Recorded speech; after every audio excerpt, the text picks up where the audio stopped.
Donald Trump announced a flurry of picks for top health jobs. That's where we're starting the 7 from the Washington Post. I'm Hannah Jewell. It's Monday, November 25th. Let's get you caught up with today's 7 stories. The president-elect named 3 more choices to guide the nation's health policies this weekend. Marty Makary is a Johns Hopkins surgeon and Trump's pick to lead the Food and Drug Administration. He's been among the FDA's most prominent critics, arguing that its response to the coronavirus pandemic was heavy-handed and bureaucratic. Dave Weldon is Trump's choice to lead the CDC. He has pushed debunked claims about vaccines and their safety. And Jeanette Neshawat is a physician Trump has selected to be Surgeon General. She's best known as a Fox News commentator.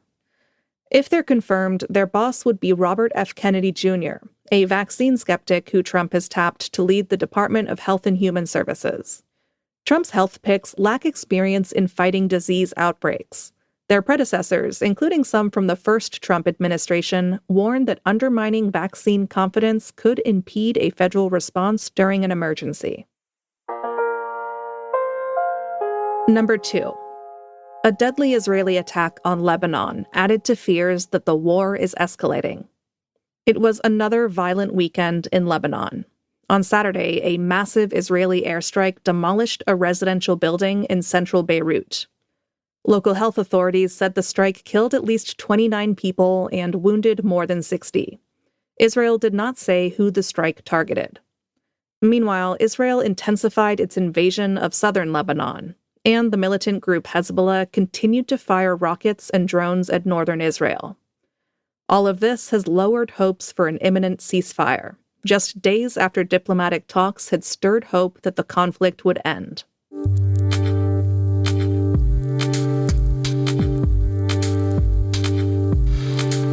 Number 3. A global climate deal was blasted as inadequate. The UN climate conference known as COP29 came to a close in Azerbaijan this weekend. Early yesterday morning, negotiators from nearly 200 countries emerged with a deal. Wealthy nations will aim to provide $300 billion annually by 2035 to help poorer nations suffering the most from climate change. But the backlash to the deal was swift and clear. Delegates from developing countries said it falls far short of the $1.3 trillion that they say they will need annually to cope with a warming world. India's representative Chandni Raina expressed her outrage after the deal was agreed. I regret to say that this document is nothing more than an optical illusion. This, in our opinion, will not address the enormity of the challenge we all face. This is a non-binding deal that doesn't require any specific pledges, and wealthy countries have for more than a decade already struggled to meet their previous $100 billion annual pledge. Number 4. Bird flu was discovered in raw milk in California. State authorities said yesterday that the H5N1 virus was found in a sample of unpasteurized milk in a store. It was from the brand Raw Farm, and it prompted a recall. The affected batch has a best buy date of November 27, 2024. There haven't been any reported illnesses linked to the milk. But whether or not raw milk has bird flu in it, health agencies have warned against the growing dietary fad. Pasteurized milk undergoes a heating process that kills bacteria and viruses such as H5N1.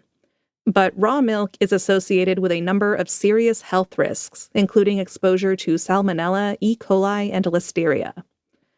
Trump's pick for Health Secretary RFK Jr. says he drinks raw milk and has supported broadening access to it.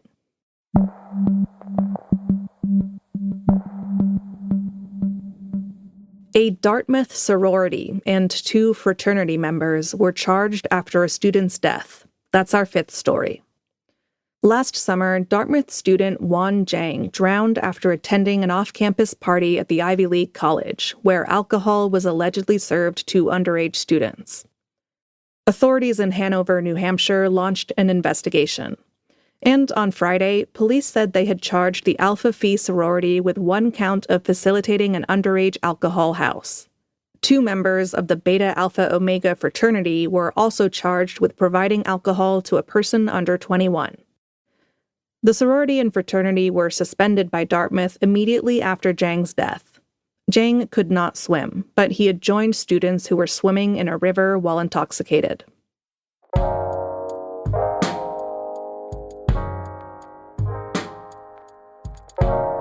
Number 6.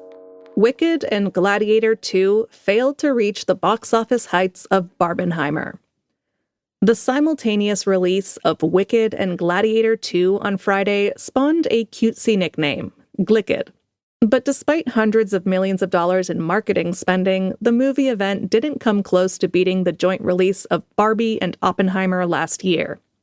Wicked had the better weekend of the 2 movies. The adaptation of the hit musical opened to about $114 million domestically. Gladiator II slightly underperformed, taking in an estimated $55.5 million at the box office. That compares to Barbenheimer's combined opening weekend of $244 million last year. So Glicked was a long way off, but it still marked a strong start to what will be a packed holiday movie season. This week's major release is Moana 2. Moana, show our people just how far we'll go.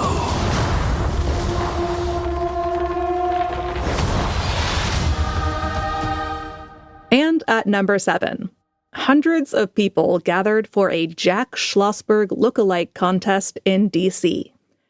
In case you don't know who that is, Schlossberg is the grandson of President John F. Kennedy.